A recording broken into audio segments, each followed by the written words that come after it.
Not be too shocking on Thanksgiving Day. My sermon today is titled An Attitude of Gratitude. I'm quite certain that over the years, many of us who may or may not have had business careers read development books to help us in our work and our personal lives. One of the most popular was The 7 Habits of Highly Effective People by Stephen Covey. Do you remember that one? 7 Habits? No doubt many have read it. Well, that book was written in 1989, which is hard to believe was 36 years ago, and yet it's still so applicable today. In fact, I read an article in the newspaper just last week which made reference to Covey's book, and especially the part about abundance mindset versus scarcity mindset. And I thought it applied so well to both our lives today and especially on Thanksgiving, but more on that later. Now, our reading we just heard from Luke today, well, that was written about 2,000 years ago, and the Bible remains even more applicable today than Covey's book is. This passage, it contains a miracle story of Jesus healing 10 lepers. But it's actually much more a story about the 9 who didn't express thanks and only one who did. One who had a real attitude of gratitude. So let's look more closely at the reading. Luke writes that Jesus was walking along the border of Galilee and Samaria. Okay, these were not friendly neighbors whatsoever. And it went way beyond tariffs. As most Samaritans were descended from a mix of Jewish and Assyrian parents, the Jews did not approve of intermarriage, but a common affliction, it brought those 10 men together as a group. Now, most modern versions of the Bible, they don't like to use the terms leper or leprosy, so they replace it with dreaded skin disease. Somehow that doesn't sound as bad, but lepers gives us a clearer picture of what their lives were like. Because they just didn't suffer from a horrible disease, but they suffered from being banished from society. That included their workplaces, their families, their friends. They were stripped of their dignity because as someone approached, they were to loudly call out, "Unclean, unclean." Just consider for a moment, how would that make us feel if we had to do that? Well, in these societies, the priests had great power. Once a priest judged a person to be unclean, that person is cut off from society, unable to hold a job or to engage in commerce, reduced instantly to begging. To be restored to a normal life requires a priest's judgment that the person is no longer unclean. Well, as Jesus came closer to them, they stood at a distance and they shouted, "Jesus, Master, have pity on us." Well, normally when someone approached, they would shout unclean or maybe at most beg for alms. But they recognized Jesus and evidently had heard of his healing abilities. Now there's something here that we notice. Jesus doesn't cure them immediately. He could have, but he doesn't. Instead, he tells them, "Go and let the priests examine you," because they were required to step out in faith, to make the effort to go and be examined, and to do it with the full expectation that on the way there, a miracle would happen that would change their lives forever, and that they would be healed, and they would be restored, and they would be able to return to their families and life in society. But to do that, they needed to have faith. So the text tells us that on the way they were made clean, so they did all demonstrate faith, but only one person returned to thank Jesus and praise God. And the only one to return was a Samaritan of all people. It's pretty hard to believe that the other 9 had legitimate reasons not to be grateful. Is it hard to believe that 9 wouldn't bother? Well, at any given moment, I doubt that more than 10% of people are ever truly grateful to God at the same time. In fact, it often seems the more we have, the less gratitude we feel. And I often think that Thanksgiving should be one of our largest services. I know it's not based on a particular event in the life of Christ, but you might think thanking God would certainly merit one. But something occurs to me is that we were so influenced by American television and movies. And in the U.S., Thanksgiving is a Thursday, and it's way more about family, food, and football. All good things, but not church services. Although, did you ever watch Little House on the Prairie? They always seem to be celebrating Thanksgiving in church and always singing, "Bringing in the Sheaves." Remember that? And what about in our day and age? Could there possibly be 9 reasons why someone would not thank God for the blessings they've received, even on Thanksgiving Day? Well, 1, they might be a pessimist, believing that all good things must come to an end, that bad things are on their way. So why give thanks for anything? It's not going to last. 1 might be an atheist who somehow has convinced themselves that all the incredible beauty of creation and this intricate, interdependent web of life was the result of an accidental collision of 2 particles. 1 might just be naturally ungrateful, someone who never thanks anyone for anything. 1 might be foolish enough to think they are a self-made person, totally responsible for their own success and position in life. 1 takes everything for granted. 1 feels they're entitled to all good things they've received and much more.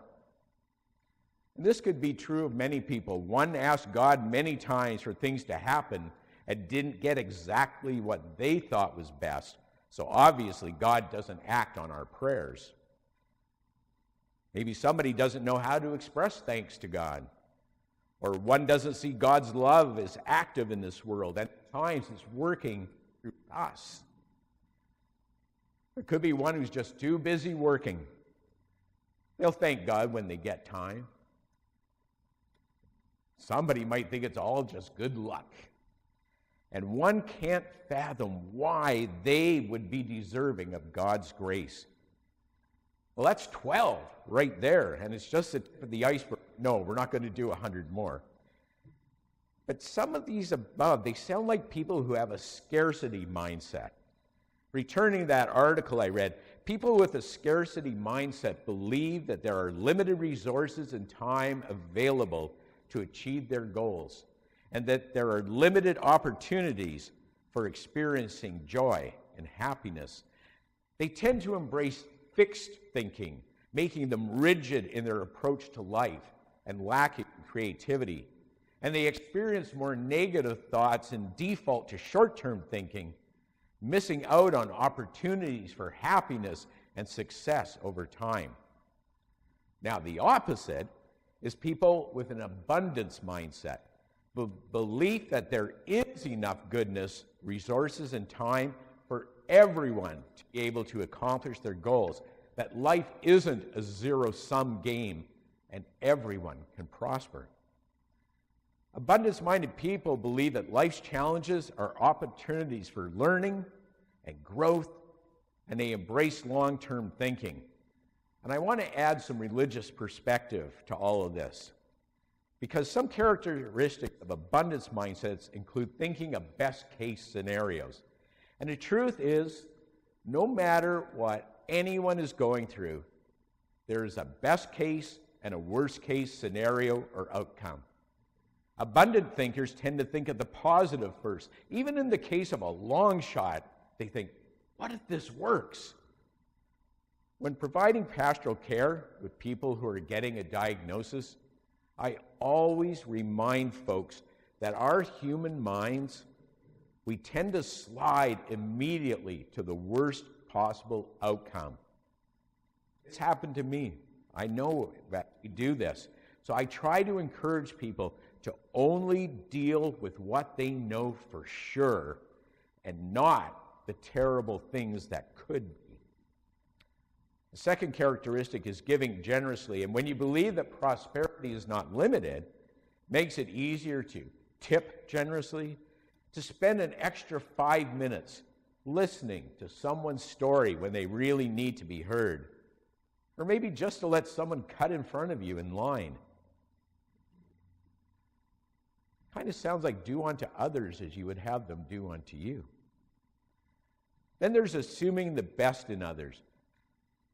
Let's face it, we have no idea what anyone is going through at any given moment. We all have our daily battles.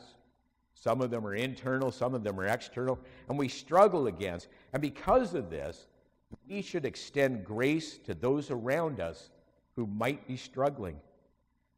In fact, they might be the best person in the world that we just caught at a very trying time. But we should all be reflectors of God's grace, because God has been gracious unto us even when we weren't at our best. The next one, expect nothing and appreciate everything. In the end, no one and nothing owes us anything. Human nature being what it is, however, we hold out the hope that everything will turn out exactly as we want it to be, and are left disappointed when it doesn't. Well, this could play out at Christmas or maybe at Thanksgiving, when our kids skip the big day at our house to be with their in-laws. Chris and I are all too familiar with that one. Or maybe at work, when you volunteer to do extra work and then you get overlooked for a promotion. Or if we can be appreciative of the reality of our situation, we're going to build an abundance mindset that allows us to celebrate what we do have and not mourn for what we don't have. It's like I was saying with the kids today. Yeah, people talk about, oh yeah, I remember in the 50s and 60s there were 250 kids. Yeah, well, that's not the case today. But we do have about 17 kids who are here from time to time, and we should appreciate that, because some churches have zero. I've told you before at my old church, when the kids would be noisy in the basement at Sunday school during the service, and I could see some sour faces, and I used to say to them, you know, a lot of churches would give anything to have that sound going on. So let's concentrate on what we do have, not what we don't. The good news is, well, there's one other thing too that I thought that relates to. We sometimes see that in divorce situations, when someone is so focused on the stuff they lost rather than what they've retained that they're going to be able to move forward with and build on. The good news is that if some folks aren't naturally predisposed to positive thinking, and some folks aren't, and living with an abundance mindset, there are ways that we can move in that direction. In fact, here are some ways that can nurture an abundance mindset. One of them is to use powerful questions when challenges arise. An absolute favorite questions in times when tough times strike is, where is the opportunity in all this? And that could take some really deep consideration. The next thing, look at the big picture. Looking only at the micro details of any situation, it almost always makes it seem worse. For example, a disastrous day at work won't seem so bad if it occurs during a month of successes and breakthroughs, while focusing on only the bad day will make it feel like our whole reality. And then my personal favorite, adopt a gratitude practice. Doesn't have to be elaborate, just consistent. It might be taking a couple of minutes every morning or evening to write down 3 things that we're grateful for. Could be as simple as our morning coffee, our pets, our friendly new neighbor. Big or small, it all counts. So we might say keep developing that attitude of gratitude. Now, growing up, we attended church every Sunday between September and June. But the weird thing is, I don't recall us saying grace very often. We did when this one aunt and uncle came to town, but most days I don't think we did. Well, in our household now, we say grace before every meal, every day, even when we're in restaurants. And here's the grace that we don't use, ever. But for some of us, this may ring pretty true. Thank you for teaching me gratitude with this delicious bread and meat. Thank you for teaching me patience while waiting till time to eat.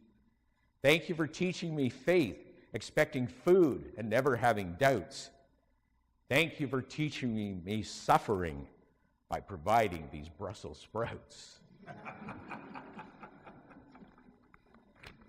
Our daughter likes Brussels sprouts, but we sure don't. Anyway, saying grace, it can become a daily habit, and then a constant habit can contribute to an attitude of gratitude. And we all have so much. Every single one of us does. It's easy to forget to be thankful for everything. So on this Thanksgiving Day, some might find it hard to express our thanks to God in prayer, but maybe any of us can learn to make Thanksgiving not a day, but a habit. To follow those patterns that both expand our gratitude and enhance our lives. And this practice may actually transform our lives. We might discover for ourselves. You've heard of Dietrich Bonhoeffer, the pastor and martyr, what he meant when he said, it's only with gratitude that life becomes rich.